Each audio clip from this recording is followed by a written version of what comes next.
What's up, guys? It's Brandon Flash. Today you're joining me in Grand Falls, New Brunswick, of all places. I did not drive up here, flew up here, actually renting an ICE car, but wanted to give you guys a tour of this Electrify Canada site and just give you guys a little bit of insight into Canadian charging infrastructure because it's a little bit different than in the US.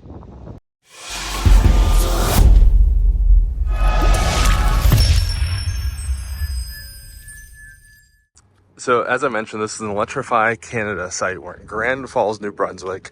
So we drove up from Boston up to New Brunswick all the way through very rural Maine. But this is a relatively new Electrify Canada site. Looks like it's been open for about a year, maybe 18 months, somewhere in there, according to PlugShare posts. And for those that are not familiar, Canada has some interesting nuances to their electrical distribution, as well as how chargers are then installed.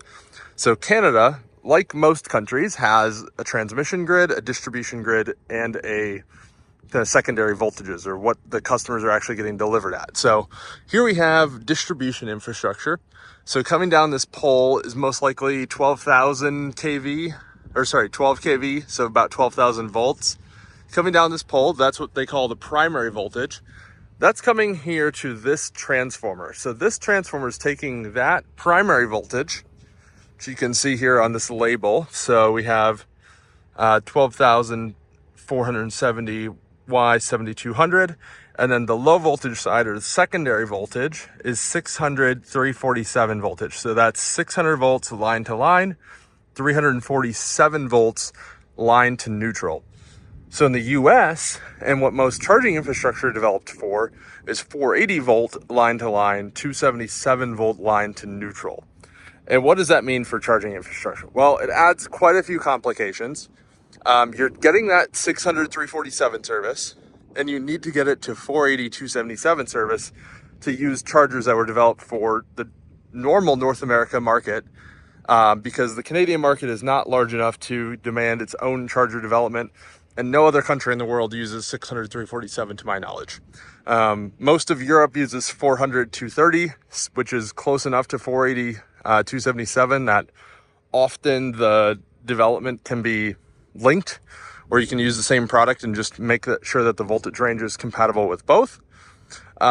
So here we have the transformer. This is where the AC power is coming into the site from the utility, which I believe here is probably NB Power, so New Brunswick Power, or New Brunswick Hydro, depending on what they're called.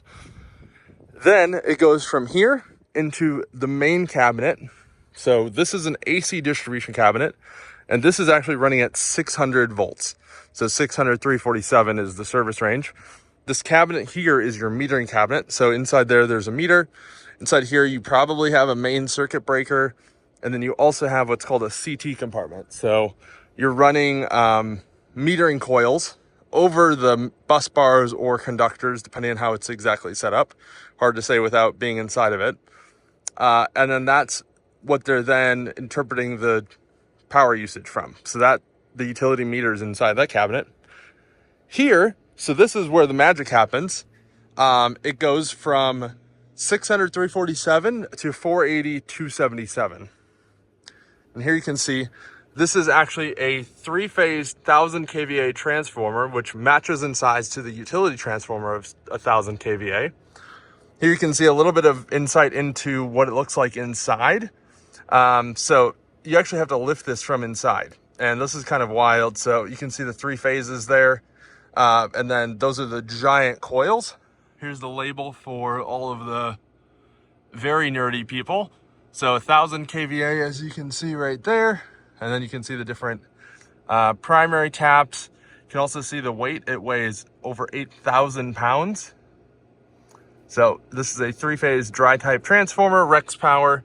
So this is similar to what you'd see with some other companies. So Tesla uses actually smaller individual transformers for each supercharger cabinet, rather than here you have it at a site level. So you're doing transformer, 600 distribution, step down, so 600 to 480, and then here you have 480 distribution.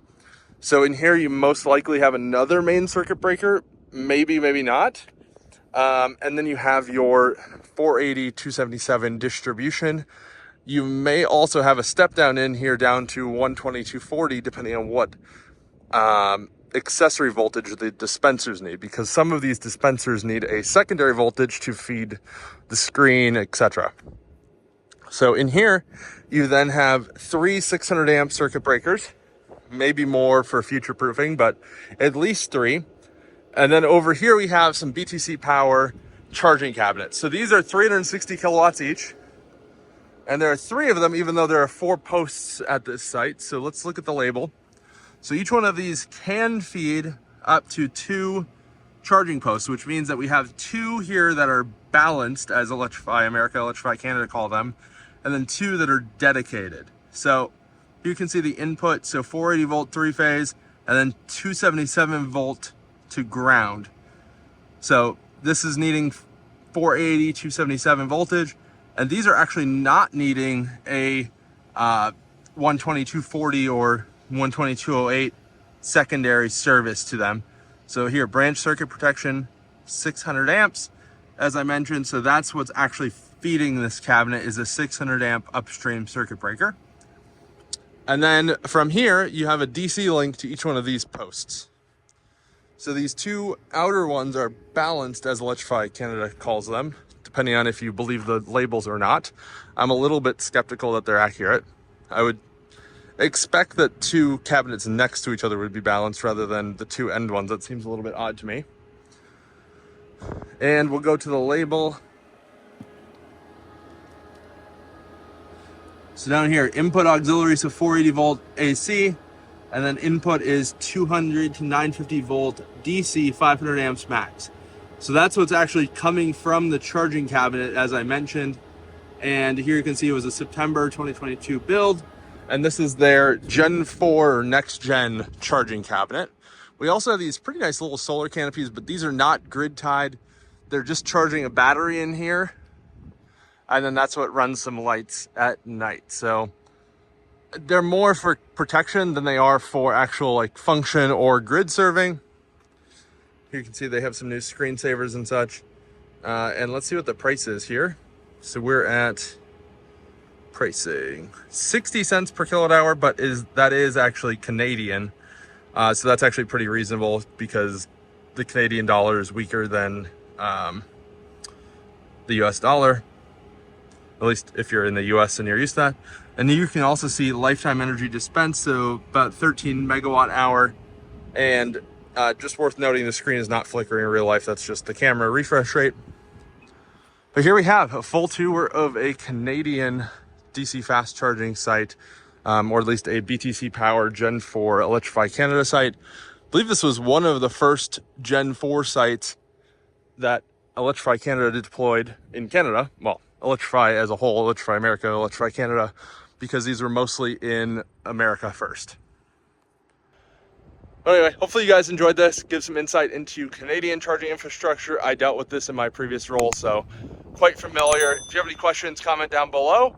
If you enjoyed this, hit the like button. If you haven't already, hit the subscribe button. I'll see you guys on the next one.